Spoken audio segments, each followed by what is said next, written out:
back to another Splatoon 3 video. It's been a while, I'm sorry. But I did want to bring you the Undertow Spillway changes. You've probably already seen all the changes already, but you can see that there's a ramp in the mid part here. There's a lot of this. This feels different. I don't know. I feel like that over there used to be uninkable, but this is one of the main attractions. This part is now wider, and I feel like I'm pretty sure it is extended out a little bit, so you can definitely get closer to mid. But having more space to maneuver with that is really nice, because that way chargers can defend easier.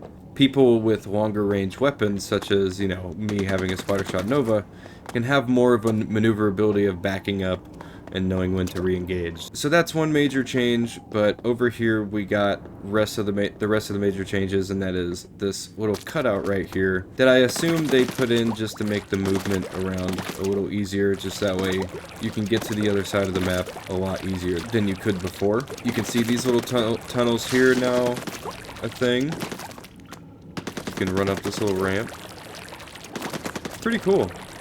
I actually think these tunnels are pretty nice, because you're able to actually have more maneuverable space and some cover, and you don't have to just go up and at them and just how you're usually supposed to be in Splatoon 3. It doesn't feel like that anymore. You can actually maneuver around, actually shoot and try to get out of situations. There's a railing here now. This is pretty nice. But again, there's that little ramp, which I feel like they're trying to make it to where it's harder to engage people on. But there's this sponge right here.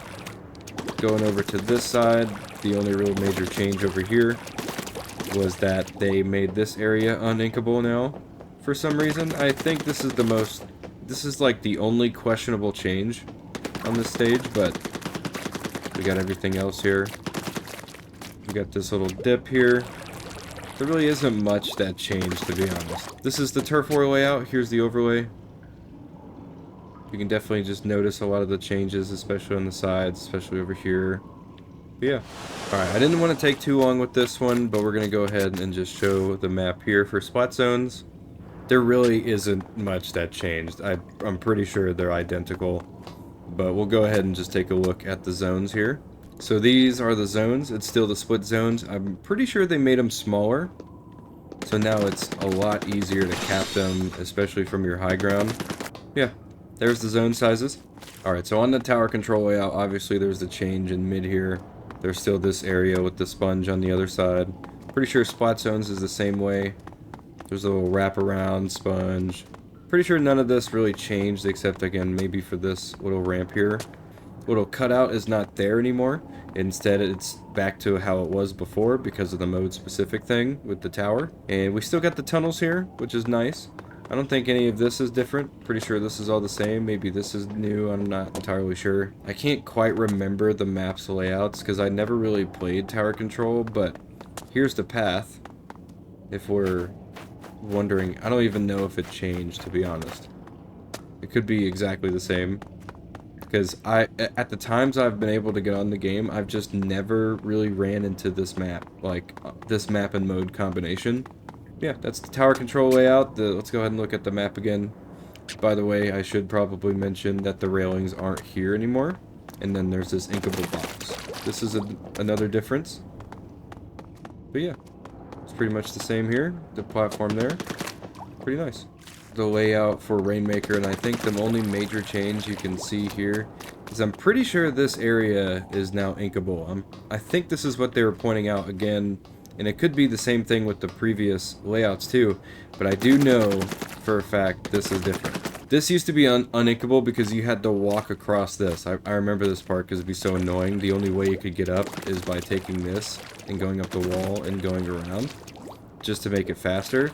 So instead they just made it completely inkable and swimmable, and it's now a lot nicer to be able to maneuver around. So I think that's a plus. This is still here. There's the tunnel that you can maneuver around. It just feels so much nicer because I feel like it's going to be a much safer route.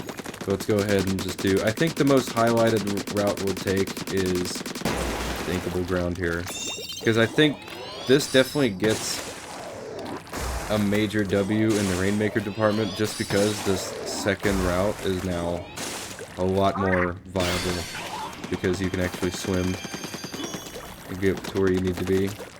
So yeah, we got this, and you can now just swim up, and you're good.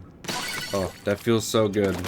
There really isn't much else that is different. That's the only really highlightable thing I can see. You can still see there's the extension platform here. That's a no Rainmaker zone, and again, the railings are gone. And yeah. Okay, so we're on the Clam Blitz layout, and again, it's really pretty much the same here. There's the spawn extension. Really isn't much to highlight. That railing is back here, so that box is gone. You can see the cutout is here now. So let's go ahead and see if we can test this railing thing. So we can see if we could just throw it from here. Maybe like a jump off. Oh no, it hits like the top rim. Yeah, you can't make it. I don't really know what else to say. It just feels more like the Splat Zones and Turf War layout, but with the basket, and there's the extended platform. This is still weird. I don't agree with this. I think that's really my only complaint with the map changes. But overall, I think it's actually pretty solid. I think this is a big plus for making the middle area a lot wider and easier to play in. I think doing this cutout was necessary. Well, not like necessary, but it is nice because now you can maneuver, but being able to like, this is going to kind of mess up the movement a little bit. We probably have to get people used to it, so they're probably going to see if we can like dodge roll onto the platform or something, but we'll see. Anyways, I'm going to go ahead and end the video there. Again, these changes are actually pretty nice. I think it's a W in my book. The map, honestly, was already pretty good, I feel like, but they addressed some of, personally, my main issues, and that was definitely the middle area.